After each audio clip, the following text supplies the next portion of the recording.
Hello student, मैं हूं Vishal Chauhan. Welcome back to the channel. और आज हम कवर करने वाले हैं इंग्लिश ग्रामर की कुछ कॉमन मिस्टेक्स, जिसकी वजह से मोस्टली स्टूडेंट अपने मार्क्स डाउन करा देते हैं। अगर आप क्लास 10 सीबीएसई बोर्ड 2026 के स्टूडेंट हो और आपको लगता है कि ग्रामर आती है फिर भी मार्क्स कम आ जाते हैं, तो प्रॉब्लम ग्रामर नहीं, मिस्टेक्स हैं। बोर्ड एग्जाम में एग्जामिनर आपकी इंग्लिश फ्लुएंसी नहीं, रूल्स एप्लीकेशन चेक करता है। इस वीडियो में मैं उन ग्रामर मिस्टेक्स के बारे में बात करूंगा जो सही कंसेप्ट के बाद भी मार्क्स कट करा देती हैं। अगर आप चाहते हो कि ग्रामर आपका स्कोरिंग एरिया बने तो ये वीडियो एंड तक जरूर देखिए। तो चलिए हम स्टार्ट करते हैं। सबसे पहली कॉमन मिस्टेक होती है परफेक्ट टेंस की। सेंटेंस देखिए, he has went to school. अब बहुत स्टूडेंट सोचते हैं कि हैज तो आ गया है इसमें, तो सेंटेंस सही हो गया है, लेकिन बोर्ड एग्जाम का यानी बोर्ड का क्लियर रूल है कि हैज या हैव के बाद हमेशा वर्ब की थर्ड फॉर्म यूज करते हैं, जो कि यहाँ है नहीं। यानी करेक्ट सेंटेंस हमारा क्या होगा, he has gone to school. अब हमेशा याद रखना कि हैज अ परफेक्ट टेंस में वर्ब की थर्ड फॉर्म ही यूज करनी है। इस छोटी सी गलती पर बोर्ड एग्जाम में डायरेक्ट मार्क्स कट हो जाते हैं। अब नेक्स्ट आते हैं पैसिव वॉइस पर। यहाँ राइटिंग सेक्शन में काफी गलती होती है। सेंटेंस देखिए, the letter was write by him. अब यहाँ स्टूडेंट वर्ब का गलत यूज करते हैं और जिस वजह से मार्क्स डाउन हो जाते हैं। यानी हमेशा हमें याद रखना कि जब भी हम एक्टिव से पैसिव कन्वर्ट करेंगे तो हमेशा वर्ब की थर्ड फॉर्म यूज होती है, जो कि यहाँ है नहीं, गलत आंसर लिखा हुआ है। यानी करेक्ट क्या होगा, the letters was written by him. यानी याद रखना पैसिव में हमेशा वर्ब की थर्ड फॉर्म यूज करनी है। अब ये बोर्ड एग्जामिनर यहाँ पर मेनली क्या है, वर्ब ही चेक करते हैं। यानी कि दो चीज चेक की जाती है, एक तो मेन वर्ब और दूसरी हेल्पिंग वर्ब। हेल्पिंग वर्ब लगती है टेंस के अकॉर्डिंग और मेन वर्ब हमेशा वर्ब की थर्ड फॉर्म में ही होनी चाहिए। अब नेक्स्ट आता है आर्टिकल्स। आर्टिकल्स में सबसे बड़ी कंफ्यूजन होती है स्पेलिंग और साउंड को लेकर ही। सेंटेंस देख लेते हैं, he is a honest boy. अब हॉनेस्ट पढ़ते हैं बट करेक्ट प्रोनाउंसिएशन होती है ऑनेस्ट, यानी एच साइलेंट होता है। अब एच को फोकस करते हुए हमने क्या करा कि यहाँ पे ए यूज कर दिया, जो कि गलत है। करेक्ट आंसर क्या होना चाहिए था, he is an honest boy, यानी कि एच साइलेंट होता है तो वो हमारा फिर वोवल साउंड आता है। वोवल साउंड के लिए हम क्या यूज करते हैं, एन। यानी आर्टिकल डिपेंड करता है साउंड के ऊपर, ना कि स्पेलिंग के ऊपर। ये हमें मेन याद रखना है इस आर्टिकल्स में।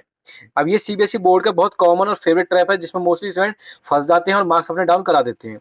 अब नेक्स्ट चलते हैं मिस्टेक नंबर 4 के ऊपर, कंजक्शन की। सेंटेंस देखिए, because he was ill so he did not come. अब यहाँ सेंटेंस सुनने में अच्छा ही लग रहा है, बेटर लग रहा है, लेकिन बोर्ड एग्जाम यानी ग्रामर पॉइंट ऑफ व्यू से भी हम बात करें तो ये गलत है, हमारा रॉन्ग आंसर है। करेक्ट आंसर क्या होना चाहिए, हमेशा रूल याद रखना है कि कभी भी हमेशा बिकॉज के साथ में सो या देयरफॉर कभी भी यूज नहीं होता है। यानी बिकॉज हो तो सो या देयरफॉर हमें यूज नहीं करना है। तो करेक्ट आंसर क्या होगा, because he was ill he did not come. ये हमारा करेक्ट आंसर होने वाला है। ये रूल भी बहुत इंपॉर्टेंट है एरर करेक्शन के पॉइंट ऑफ व्यू से। अब नेक्स्ट है मिस्टेक नंबर 5, प्रीपोजिशन। प्रीपोजिशन अपनी मर्जी से यूज नहीं होते हैं, उनका फिक्स यूसेज होता है, हमें वो याद रखना चाहिए। सेंटेंस देख लेते हैं, जैसे कि सी इज गुड इन मैथ्स। अब यहाँ ये करेक्ट आंसर नहीं है, ये रॉन्ग आंसर है, क्योंकि हम कभी इन इस तरीके से यूज नहीं कर सकते हैं। हमेशा याद रखना कि बोर्ड एग्जाम में मीनिंग नहीं, स्टैंडर्ड यूसेज चेक होता है कि कौन सी प्रीपोजिशन किस चीज के लिए, किस पॉइंट ऑफ व्यू में, किस सेंटेंस पे, किस चीज के लिए यूज करनी है। इसलिए मिस्टेक्स थी तो हमें मार्क्स यहाँ कट सकते हैं। तो करेक्ट आंसर क्या होना चाहिए था, सी इज गुड एट मैथ्स। यानी प्रीपोजिशन का फिक्स यूसेज होता है, ये याद रखना है। ये रूल है एरर करेक्शन का भी और प्रीपोजिशन का भी। अब last but very important mistake, subject verb agreement. Subject verb agreement की इसकी फुल वीडियो मैंने ऑलरेडी चैनल पर अपलोड की हुई है, वहां जाकर आप इसकी फुल वीडियो देख सकते हो। बहुत इंपॉर्टेंट वीडियो है, जाकर जरूर चेक करना। अब सेंटेंस देखते हैं, one of the boys are absent. अब स्टूडेंट बॉयज को देखकर, यानी यहाँ जो बॉयज हमारे गिवन है इसके अकॉर्डिंग प्लूरल यूज करते हैं, जो कि हमारा गलत और रॉन्ग आंसर होने वाला है।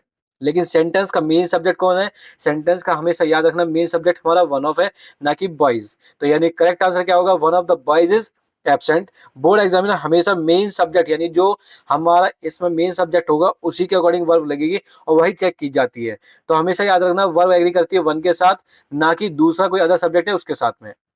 बोर्ड एग्जाम में हमेशा हमें याद रखना कि ग्रामर तब स्कोरिंग बनती है जब हम एग्जामिनर को क्लियर रूल मेंशन करके दिखाते हैं।